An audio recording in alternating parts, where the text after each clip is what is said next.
Récemment, je faisais calculer à un élève de 5e le nombre de côtés d'une figure tangramme. Elle me faisait penser à un petit chien. Bon, le tangramme, c'est quelque chose de fantastique, mais ce n'est pas ici la place de développer. Alors, il a compté 1, 2, 3, 4, 5, 6, 7, 8, 9. 9 côtés. Bon, cela s'appelle un nonagone. Bien sûr, il a vérifié sur Google. Et soudain, la question. Combien de côtés peut avoir un polygone?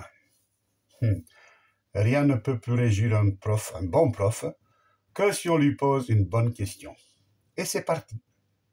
Alors j'ai demandé, combien tu crois? Réponse, bon. Alors voilà, je vais t'expliquer. Je vais d'abord tracer un cercle de rayon 5 cm. Mais pourquoi? Oh, attends. Je trace un hexagone. Regarde, les sommets sont sur le cercle. 2, 3, 4, 5, 6. Les points rouges. Ça s'appelle un hexagone régulier. Tous les côtés sont égaux et tous les angles égaux. Alors, les grandes personnes disent que l'hexagone est inscrit dans ce cercle. Je pourrais le construire plus exactement, hein, mais là, ce n'est pas la question. Puis, je marque les milieux de chaque petit arc. Vert, vert, vert, vert, vert. Bon. Et je relie tous les points. Il y en a combien de côtés? Allez, compte-les. T'as compté? T'as trouvé 12? Bien, c'est un dodécagone. On appelle ça un dodécagone. Et encore un 2. Encore une fois un 2. Mais ça va pas. Eh oui, je vais couper encore un 2. Tiens, là, en 2, en 2, en 2, en 2, en 2, en 2, en 2, en 2, en 2, en 2. Voilà. Et je relie à les points que je trouve sur le cercle. Il y en a combien de points? Ben, 12 fois 2, hein, ça fait 24. Bien. Tu vois encore quelque chose? Moi, je vois rien. Ben oui, tu vois rien. Voilà. Le polygone a 24 côtés. Je ne sais pas comment ça s'appelle. C'est pas mes oignons.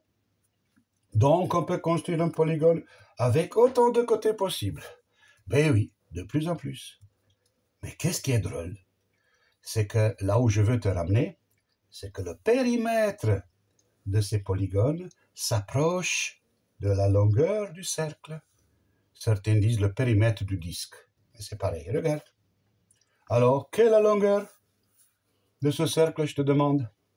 Ben oui, on sait que la longueur, c'est 2 fois pi fois r. On a appris ça en 6e. Oui, mais pi c'est combien? Mais 3,14. Vous ne le saviez pas? Bon, si, je le savais, hein. Mais tu ne veux pas savoir d'où on a trouvé cette formule? Ben, bien sûr que je voudrais savoir.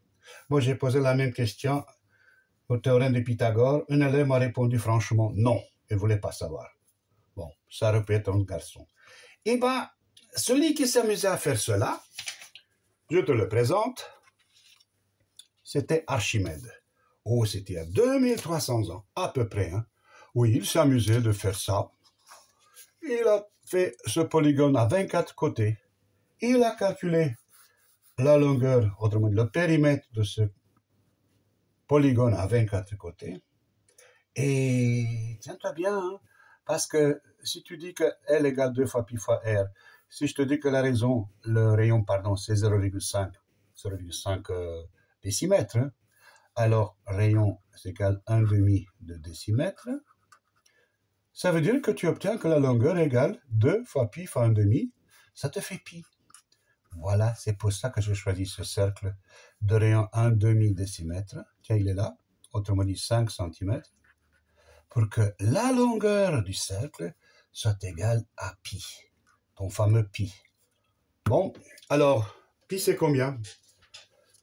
Alors, Archimède a calculé le périmètre de ces polygones. Bien sûr, il y avait des polygones autour, ce qu'on appelle les polygones circonscrits.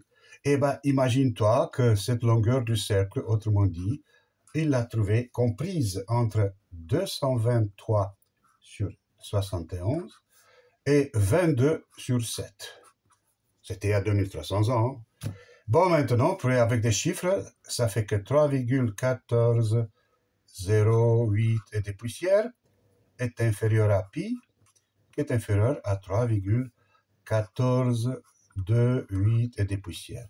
Donc voilà ton fameux 3,14, qui bien sûr c'est une valeur approximative. Ouais.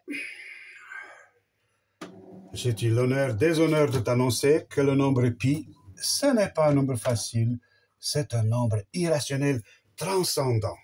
Et c'est fou, hein? Eh bien, il ne reste que la définition du nombre pi. Donc pi, t'as vu, c'est la longueur de ce cercle de diamètre 1 décimètre.